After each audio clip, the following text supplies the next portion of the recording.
Hello everyone, আজকের Sunday, তাই একটু ভিন্ন প্রকৃতির রান্না করছি।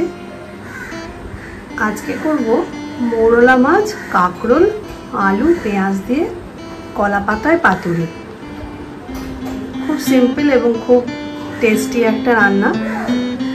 তাহলে চলো দেখি কিভাবে এটি করলাম। প্রথমে ঝিরিঝিরি করে কাঁকরোল, আলু, পেঁয়াজ কেটে নিয়েছি। আর মৌরলা মাছটা বাজার থেকে কাটিয়ে এনেছিলাম, সেটা আর একটু পরিষ্কার করে নেব। এরপরে এটাকে নুন, হলুদ, সর্ষের তেল ভালো করে মাখাবো। আর একটু লঙ্কার গুঁড়ো দেবো, আজকে কাশ্মীরি লঙ্কার গুঁড়ো আর ঝাল লঙ্কার গুঁড়ো। সেই গুঁড়ো লঙ্কা দিয়ে মাখিয়ে কলা পাতায় বসিয়ে দেব। তাহলে করে ফেলি মৌরলা মাছের পাতুরি কাঁকরোল দিয়ে। মাছগুলোকে আবার কাঁচি দিয়ে লেজগুলোকে কেটে নিচ্ছি আর পাখনাগুলোকেও পরিষ্কার করে ছেঁটে নিচ্ছি।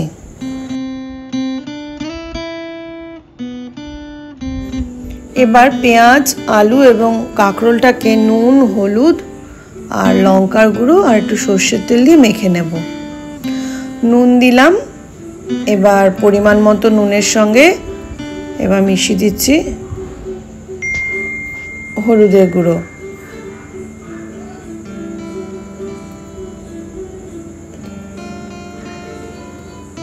এবার এর সঙ্গে অ্যাড করছি কাশ্মীরি লঙ্কার গুঁড়ো। কাশ্মীরি লঙ্কার গুঁড়ো আর ঝাল লঙ্কা দুটোই আমি দেব, তবে কাশ্মীরি লঙ্কাটা দিচ্ছি কালারের জন্য। আর বেশি ঝাল যেহেতু আমরা খাই না, তাই অল্প একটু ঝাল লঙ্কার গুঁড়ো দেব। তোমরা চাইলে কাঁচা লঙ্কা বাটাও দিতে পারো। এবার এটাকে ভালো করে হাত দিয়ে মেখে নেব। আর মাখার আগে একটু সর্ষের তেল দিতে হতো, এবার অ্যাড করলাম জাস্ট 1 চামচ আন্দাজ মতো সর্ষের তেল। এটা দিয়ে পুরো মিশ্রণটা আমি তৈরি করে নিচ্ছি। এটা সবজিটাকে আমি এভাবে মেখে নিলাম। ঠিক সেইভাবেই নুন, হলুদ, লঙ্কার গুঁড়ো আর আরও 1 চামচ সর্ষের তেল দিয়ে মাছটাকে ভালো করে মেখে নেব। তবে মৌরলা মাছ তো বেশি জোরে জোরে মাখবো না, আলতো করে মেখে নেব, কারণ খুব নরম মাছ। এই যে নুন দিলাম, লঙ্কা গুঁড়ো দিয়েছি, এবার ওতে অ্যাড করছি আবার হলুদের গুঁড়ো,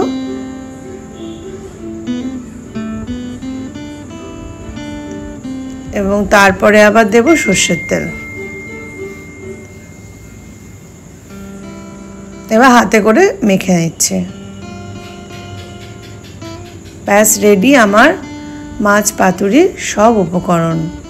এবার কলা পাতায় এটাকে আমি সাজিয়ে দেব।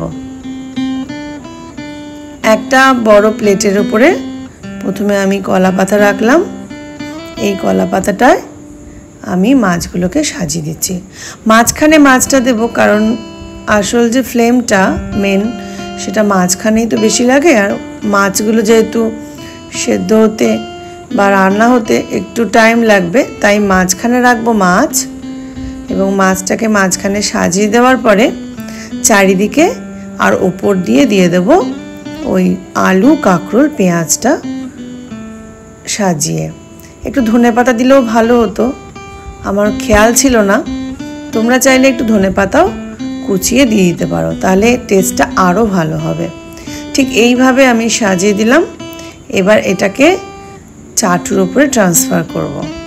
ওদিকে আমি গ্যাসেও চাটু বসিয়ে দিয়েছি। চাটুটা গরম হচ্ছে, আর ততক্ষণে আমি এই দিকটায় এই মিশ্রণটাকে কলা পাতার মধ্যে সাজিয়ে নিচ্ছি। চাটু গরম হয়ে গেছে, এবার এর ওপরে একটা কলা পাতা দেব। চাটুটা বেশি গরম হয়ে গেছিল বলে আমি আবার বন্ধ করে দিয়েছিলাম গ্যাস, আবার একটু জ্বালিয়ে দিলাম। এইবার একটা কলা পাতা এর উপরে রাখছি, কারণ ডাইরেক্ট ওই রান্না করা যে কলা পাতা যেটার উপরে আমি মাছটা সাজালাম, সেটা ডাইরেক্ট আমি চাটুর উপরে রাখবো না। তাহলে কি হবে, তাড়াতাড়ি করে কলা পাতাটা পুড়ে যাবে এবং এই সবজিটাও সেদ্ধ হবে না।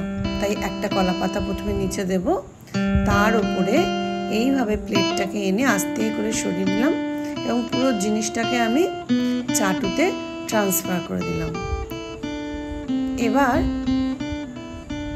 গ্যাসের ফ্লেমটা একটু বাড়িয়ে দিয়ে পুরো পাতা দুটোকে তাতিয়ে নেব, নিয়ে আমি একটা ঢাকনা দিয়ে দিচ্ছি।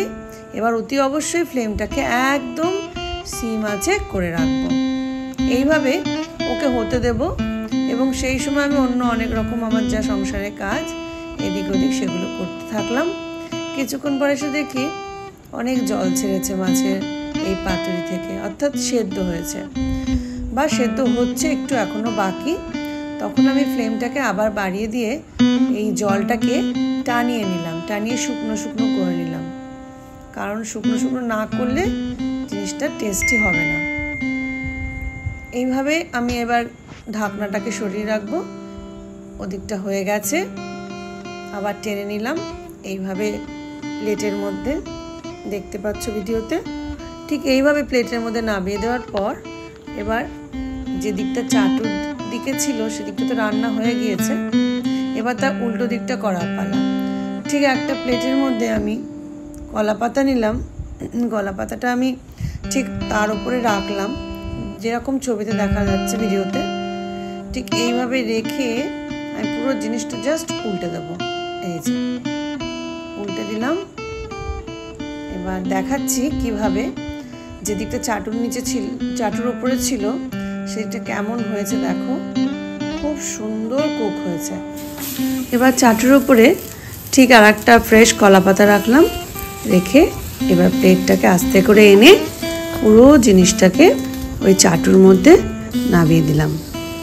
ঠিক এইভাবে ধরতে হবে। এই যে দেখাচ্ছি আমি, ভালো করে খেয়াল করো, ব্যাপারটা খুবই ইজি। এই যে টেকনিকটা হলো, এইভাবে বসিয়ে দিলাম। এবার ওকে আবার হতে দেবো। কলা পাতাটা তুলে দেখাচ্ছি কিভাবে রান্নাটা ওই দিকটা কেমন হয়েছে দেখো, খুব সুন্দর মাছগুলো কুক হয়ে গেছে। এবার অপোজিট দিকটা ঠিক ওইভাবেই হতে দেবো, আবার ঢাকনা দিয়ে দেবো। তবে ফ্লেমটা আর বাড়াচ্ছি না, কারণ চাটুটা তেতে রয়েছে অলরেডি, তাই আর ফ্লেম বাড়াবো না।